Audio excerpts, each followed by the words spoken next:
Magandang buhay mga bata! Tara, samahan ninyo akong matuto kasama si... Teacher Aika, your online teacher. Please don't forget to subscribe, like, share, and hit the notification bell for more videos. Thank you!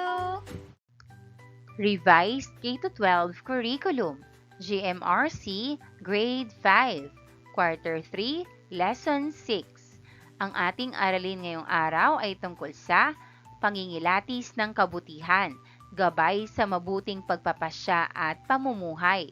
Muli, ako si Teacher Aika, ang inyong online teacher. Simulan na natin! Mga kasanayan at layunin. Nakapagsasanay sa pananampalataya sa pamamagitan ng regular na pananalangin, pagbasa sa banal na aklat at babasahin o katumbas nito sa sariling pananampalataya o paniniwala, at pagsangguni sa mga taong may karunungan at mapagkakatiwalaan. A. Natutukoy ang mga paraan ng pangingilatis ng kabutihan bilang katibayan ng pananampalataya. B. Nahihinuha na ang pangingilatis ng kabutihan bilang katibayan ng pananampalataya ay gabay sa pagpapasya tungo sa pagpili ng kabutihan, paghubog ng mga gawi, pagpapabuti ng mga ugnayan at pagtupad sa mga tungkulin. C. Nailalapat ang mga paraan ng pangingilatis ng kabutihan bilang katibayan ng pananampalataya. Unang araw. Balik-aral, panuto, suriin ang bawat larawan at ang kahulugan nito. Piliin sa loob ng kahon ang katawagan dito at saang relihiyon ito kabilang. Isulat ang letra ng iyong kasagutan, sapat lang, bago ang bawat bilang. 1. Ito ay imahe ni Jesus na nakapako sa krus. Sagot: B. Krusipiho, Katolisismo. 2. Ito ay isang sagradong tunog at simbolo na sumisimbolo sa simula, kasalanan at wakas ng lahat ng bagay. Sagot: C. Om, Hinduismo. 3. Ito ay isang hexagram na binubuo ng dalawang magkaparehang mga tatsulok na naglalaman ng mga titik na sumasailalim sa mga aral at pananampalataya. Sagot: D. Bituin ni David, Judaismo. 4. Ito din ay tinatawag na gulong ng Dharma. Ito ay may 8 tangkay na sumisimbolo sa 8 marangal na daan. Sagot: E. Dharma Chakra, Budismo. 5. Ito ang simbolong kalahating buwan o crescent moon na makikita sa mga pook sambahan o moske. Sagot: A. Hilal, Islam. Panghikayat na gawain, A. Panuto. Ang gawain na ito ay tinatawag na kabotehan. Iguhit sa loob ng bawat bote ang mga gawain na sa iyong palagay ay nagpapakita ng kabutihan. Maglagay din ng maikling pagsasalarawan sa mga iginuhit. Maghanda sa pagbabahagi ng sagot sa klase. Narito ang mga bote. Mga tanong. 1. Paano mo mailalarawan ang gawain? Sagot: ito ay tungkol sa paggawa ng mabuti sa kapwa araw-araw. 2. Ano-ano ang iyong mga naging batayan sa pagtukoy kung ang isang bagay o gawain ay nagpapakita ng kabutihan? Sagot: tinitingnan ko kung nakatutulong ito, may respeto at may malasakit sa iba. 3. Sa iyong palagay, paano nakakatulong ang pananampalataya sa paghubog ng kabutihan?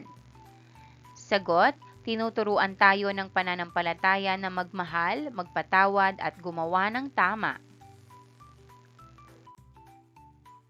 Ang pagkilala sa kabutihan bilang patunay ng pananampalataya ay nagsisilbing gabay sa atin sa paggawa ng tama at makabuluhang mga desisyon sa buhay.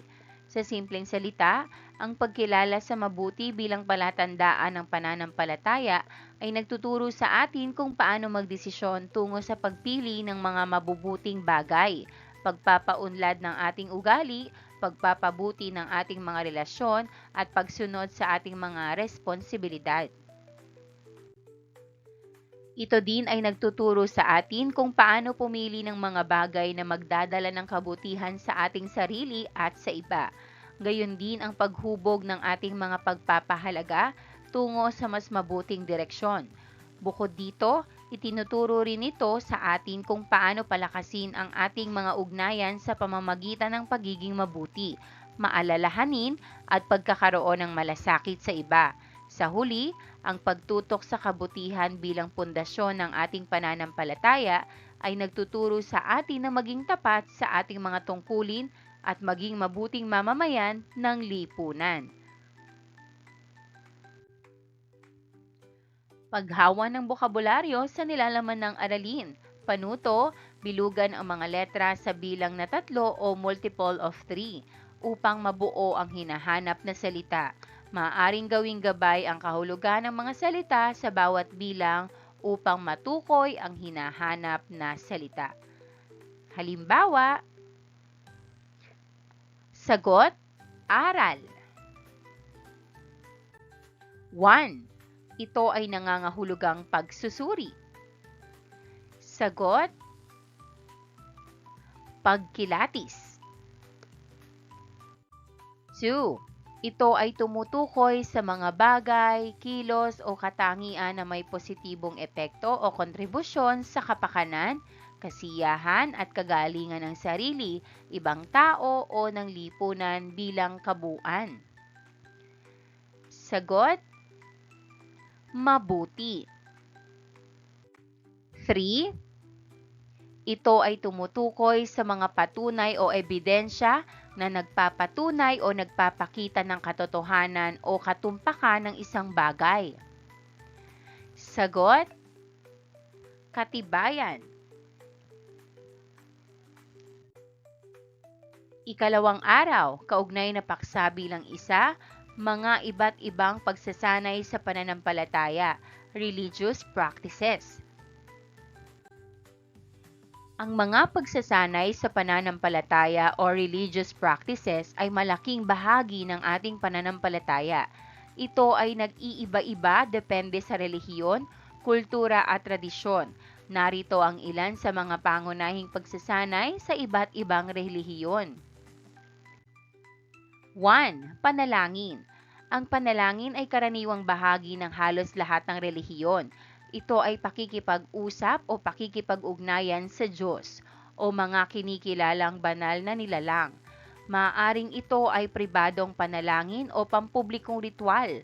Ito din ay maaaring gawin ng mag-isa o di kaya ay sama-sama. 2. Pagsamba. Ito ay mga seremonya o ritual na isinasagawa upang magbigay pugay, pasasalamat at pagsamba sa Diyos o sa mga banal na nilalang. Maaring ito ay sa anyo ng misa, pagsasagawa ng mga ritual na kasama ang awit, dasal at pagsunod sa mga panuntunan ng relihiyon.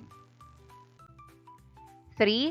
Pagbabasa ng banal na aklat o mga kasulatan. Maraming relihiyon ang nagtuturo ng pagbabasa at pagsusuri ng kanilang banal na kasulatan bilang bahagi ng pagsasanay sa pananampalataya. Sa pamamagitan nito, na ituturo at naibabahagi ang mga aral ng pananampalataya. 4. Pag-aayuno. Ito ay ang pagpigil sa pagkain o pag-inom para sa espiritual na mga layunin. Ang pag-aayuno ay karaniwang isinasagawa bilang pagpapakumbaba, paglilinis ng kaluluwa o pagpapalakas ng pananampalataya. 5. Pag-aalay. Ang pagpapakumbaba at pag-aalay ay nagpapakita ng pagsuko sa sarili at pagbibigay galang sa Diyos o kinikilalang mga banal. Ito ay maaaring sa anyo ng donasyon, pagtulong sa mga nangangailangan o paggawa ng mga gawain ng kabutihan. 6. Paglalakbay sa banal na lugar. Ang paglalakbay sa mga banal na lugar o pilgrimage ay karaniwang pagsasanay sa maraming relihiyon. Ito ay naglalayong magbigay ng espiritual na paglalakbay at pag-uugnay sa banal na kasaysayan o tradisyon ng isang relihiyon. 7. Pagsasagawa ng mga pagdiriwang. Ito ay mga espesyal na pagtitipon o ritual na ginaganap sa iba't ibang okasyon, tulad ng kapistahan, pagdiriwang ng mga mahahalagang pangyayari sa kasaysayan ng relihiyon o mga sagradong okasyon tulad ng pagpapakasal, binyag at kumpil. Ang mga ito ay ilan lamang sa mga pangunahing pagsasanay sa pananampalataya at maaaring mayroon pang iba, depende sa kulturang relihiyoso at pananampalataya ng isang individual o komunidad. Narito ang ilan. Una, pagkanta ng mga himno. Pangalawa, pagninilay o meditasyon. Pangatlo, paghingi ng tawad o pangungumpisal. Pang-apat, pagsusuot ng relihiyosong kasuotan o simbolo. At panglima, pagtulong sa komunidad. Pinatnubayang pagsasanay, panuto, pumili ng 2 relihiyon na ating napag-aralan. Ihambing ang mga pagsasanay sa pananampalataya ng napiling relihiyon gamit ang Venn diagram. Isulat sa mga bilog ang mga pagsasanay sa pananampalataya na likas o sa relihiyon lamang na iyon ginagawa. Isulat naman sa gitnang bahagi ng diagram ang mga gawain na parehong isinasagawa sa parehong pananampalataya. Halimbawa, Kristyanismo at Islam. Kristyanismo, pagdalo sa misa o pagsamba sa simbahan. Binyag at kumpil, pagdarasal ng Ama Namin at Aba Ginoong Maria at pagsasaulo ng mga sakramento. Islam, pagdarasal ng 5 beses sa isang araw o sala, pag-aayuno sa buwan ng Ramadan, pagpunta sa Mecca o Hajj, at pagharap sa direksyon ng Mecca sa pagdarasal. Pagdarasal, pag-aayuno, pagbabasa ng banal na aklat, Biblia o Quran, pagtulong sa kapwa at paggawa ng mabuti, at pagbibigay alay o donasyon ay ilan lamang sa kanilang pagkakapareho. Paglalapat at pag-uugnay, panuto, punan ang hagdan ng pagsasanay ng pananampalataya. Isulat sa bawat baitang ng hagdan ang mga religious practices sa kinabibilangang relihiyon na iyong isinasagawa. Upang mapatatag ang iyong pananampalataya, maaaring magdagdag ng mga baitang. Halimbawang sagot, pagdarasal araw-araw, pagdalo sa misa o pagsamba, pagbabasa ng Biblia. Gabay na mga tanong. 1. Paano makapagpapatatag sa iyong pananampalataya ang pagsasagawa ng mga pagsasanay sa pananampalataya o religious practices sa iyong kinabibilangang relihiyon?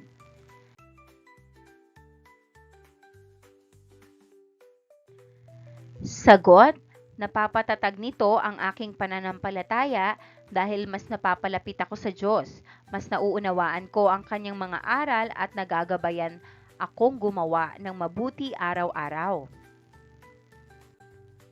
Kaugnay na paksa bilang 2, kahalagahan ng iba't ibang pagsasanay sa pananampalataya, religious practices. Sa ating paglalakbay sa buhay, ang pananampalataya ay isa sa mga nagiging pundasyon ng ating pagkakakilanlan. Sa pamamagitan ng iba't ibang pagsasanay sa pananampalataya, tayo'y tinutulungan na linangin ang ating espiritual na kakayahan, patatagin ang ating moral na paninindigan at bumuo ng mas malalim na ugnayan sa ating kapwa at sa kinikilalang lumikha. Ang iba't ibang pagsasanay sa pananampalataya ay may maraming kahalagahan para sa sarili, pamilya at sa pangkalahatang komunidad. Narito ang ilan sa mga ito. A. Pagpapalalim ng pananampalataya. Ang regular na pagsasanay tulad ng pagsamba, dasal at pag-aaral ng mga banal na kasulatan ay nagbibigay daan sa atin na palalimin ang ating ugnayan sa pananampalataya at sa Diyos. Ito ay nagbibigay ng mga pagkakataon upang maunawaan at kilalanin natin ang ating espiritual na sarili. B. Pagpapalakas ng moralidad. Ang mga relihiyosong pagsasanay ay nagtuturo ng mga moral na prinsipyo at nagbibigay ng gabay sa tamang pag-uugali at pakikipag-ugnayan sa iba. Ito ay naglalayong magtanim ng mga halaga tulad ng pagmamahal sa kapwa, pagbibigay makatarungan, at pagiging mabuti sa iba. C. Pagpapatatag ng komunidad. Ang mga pagsasanay sa pananampalataya ay nagbubuklod sa mga tao sa isang komunidad ng pananampalataya. Ito ay nagbibigay daan sa kanila na magbahagi ng kanilang karanasan, mga saloobin at suportahan sa isa't isa sa mga hamon ng buhay. D. Pagbibigay ng pang-araw-araw na gabay. Ang mga relihiyosong pagsasanay ay nagbibigay daan sa mga tao na makahanap ng kahulugan at gabay sa pang-araw-araw na buhay. Sa pamamagitan ng pananampalataya, ang mga individual ay nakakakita ng direksyon at layunin sa kanilang mga gawain at desisyon. E. Pagtugon sa mga hamon at pagsubok. Sa pamamagitan ng pananampalataya at mga pagsasanay nito, tayo ay nakakakuha ng lakas at inspirasyon upang harapin at lampasan ang mga hamon at pagsubok sa buhay. Ito ay nagbibigay ng kaligtasan sa panahon ng kagipitan at nagbibigay ng lakas ng loob upang magpatuloy sa kabila ng mga pagsubok. Sa kabuuan, ang iba't ibang pagsasanay sa pananampalataya ay may mahalagang papel sa ating buhay at sa lipu ng ating kinabibilangan. Ito ay hindi lamang nagpapalakas sa ating mga espiritual na ugnayan, ngunit naglalayon ding palakasin ang ating moralidad at magbigay ng gabay sa pang-araw-araw na buhay. Pinatnubayang pagsasanay. Panuto, hahatiin ang klase sa 5 o higit pang pangkat. Ang bawat pangkat ay gagawa ng isang mural na nagpapakita ng kahalagahan ng mga pagsasanay sa pananampalataya o religious practices sa sarili, pamilya at kabuuang pamayanan.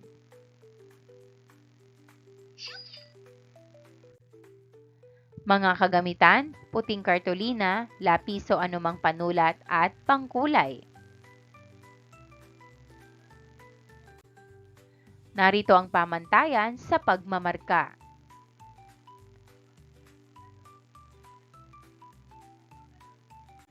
Panuto, punan ang talahanayan sa ibaba tungkol sa sariling pagsusuri kung iyong naisasagawa ang mga pagsasanay sa pananampalataya sa kinabibilangang relihiyon.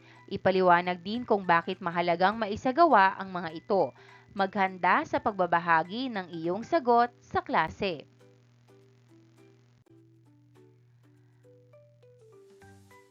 Mga pagsasanay sa pananampalataya o religious practices, pananalangin o pagdadasal, pagsisimba o pagsamba, pagbabasa ng banal na aklat o iba pang kasulatan.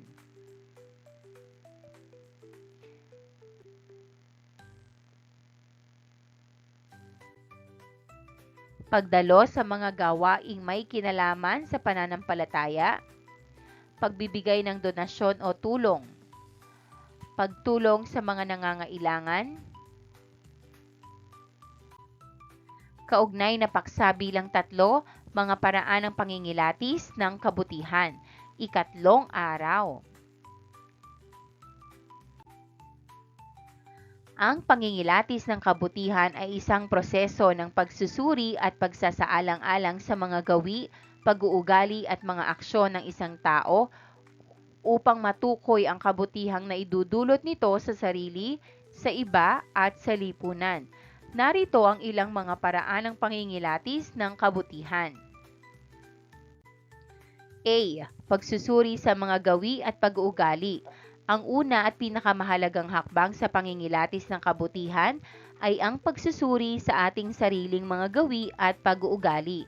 Dito natin tinitingnan kung tayo ba ay nagpapakita ng pagiging matapat, maunawain at mapagmahal sa kapwa.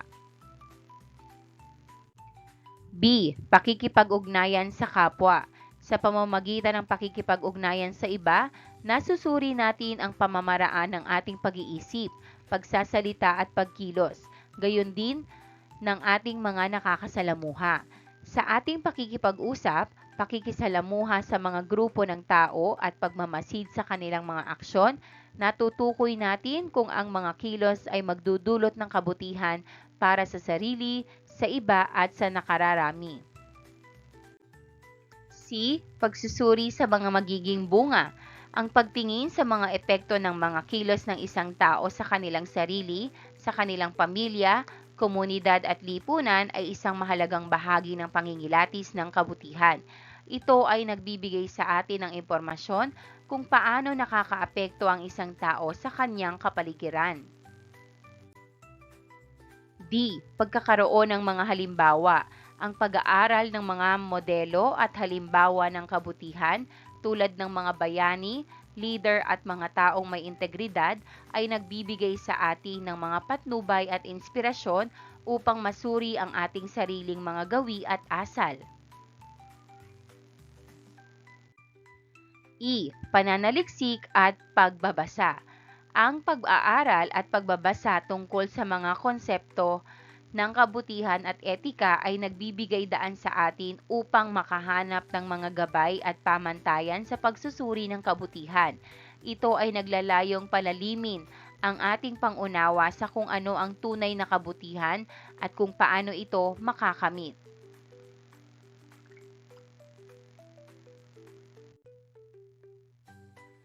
F. Pagsangguni sa iba.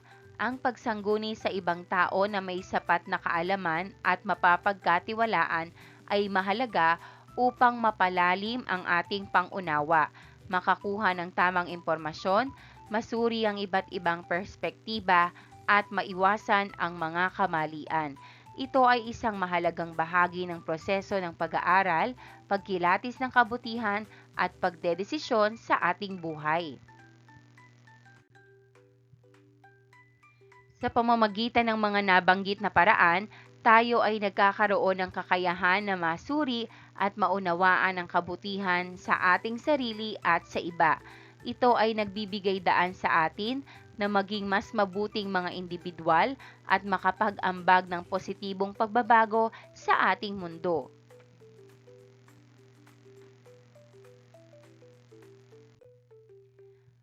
Panuto, basahin at unawain ang maikling kwento sa ibaba na may kinalaman sa mga paraan ng pagkilatis ng kabutihan. Sagutin ang mga katanungan pagkatapos. Sakay ng motorsiklo ni Marie Shane L. Cunanan, MLQES, SDO, Manila. Isang araw sa mainit na buwan ng Mayo, mayroong food delivery driver na nagngangalang Neo. Napakahirap maging driver sa mga panahon na ito dahil sa sobrang init. Ngunit hindi ito hadlang kay Neo sa kagustuhan niyang makatulong sa kanyang pamilya. Sa kabila ng kahirapan, si Neo ay may malasakit sa kanyang kapwa at palaging handang tumulong sa mga tao sa kanyang paligid. Isang araw, nakita niya ang kapwa driver na si Miguel. Baka sa mukha nito ang kalungkutan at pagkadismaya. Napansin din niya ang dala nitong motorsiklo na mayroong mga milk tea. Doon niya napagtanto na kinansela ng umorder ang mga milk tea, ngunit huli na ang lahat dahil na kay Miguel na ito. Kinausap niya si Miguel. Inabutan niya muna ito ng tubig at sinabing tutulungan niya ito na maibenta upang hindi ito malugi at may kitain pa rin sa araw na iyon. Laking tuwa nilang dalawa na mayroong grupo ng mga estudyante ang bumili ng mga milk tea dahil pinaliwanag ni Neo ang mga nangyari. Sinabi ni Miguel kay Neo na kung hindi niya nakita ang kaibigan ay talagang hindi niya alam ang gagawin. Ngumiti lamang si Neo kay Miguel. Nang sumunod na araw naman sa gitna ng kalsada sa may avenida, nasira ang gulong ng motorsiklo ni Neo. Mabuti na lamang at mayroong kapwa driver na tumulong sa kanya at nadala agad ito sa pagawaan. Pagkauwi ni Neo, siya ay ngumiti at nagpasalamat sa Panginoon dahil kahit mahirap ang buhay, mayroon pa ring handang tumulong sa kanya. Mga tanong. 1. Sino ang pangunahing tauhan sa kwento? Sagot, si Neo at si Miguel. 2. Anong katangian ang mayroon si Neo? Sagot, siya ay matulungin, mabait at may malasakit sa kapwa. 3. Kung ikaw si Neo, tutulungan mo rin ba si Miguel? Bakit? Sagot, opo dahil ayokong malugi siya at gusto kong makatulong. 4. Kung ikaw ang estudyante na nakakita kay Neo at Miguel, bibili ka rin ba ng milk tea? Bakit? Sagot, opo dahil gusto ko silang tulungan at makabawas sa kanilang problema. 5. Anong aral ang nais iparating ng maikling kwento? Sagot, maging mabait at matulungin sa kapwa. 6. Bakit mahalagang maipamalas natin ang kabutihan sa lahat ng pagkakataon? Sagot, dahil nakakatulong ito sa iba at nagpapasaya ng puso. 7. Magbigay ng iba pang sitwasyon kung saan ipinakita mo ang iyong kabutihang taglay. Halimbawang sagot, tinutulungan ko ang aking kaklase sa paggawa ng takdang aralin at nagbabahagi ng pagkain. Panuto, panoodin at suriin ang video na pinamagatang Happiness in Helping Others. Gamit ang 8 hanggang 10 pangungusap, magbigay ng reaksyon dito at iugnay sa iyong mga natutunan sa ating talakayan. Maghanda sa pagbabahagi ng iyong kasagutan sa klase.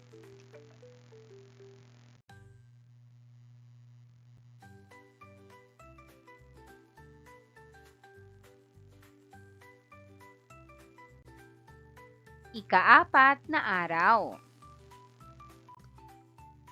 Pabaong pagkatuto sa pangingilatis ng kabutihan bilang katibayan ng pananampalataya, natutuhan natin na ang pagpili ng mga kilos at desisyon na nakabatay sa kabutihan ay naglalayong mapalakas ang ating pananampalataya at pagiging mabuting tao.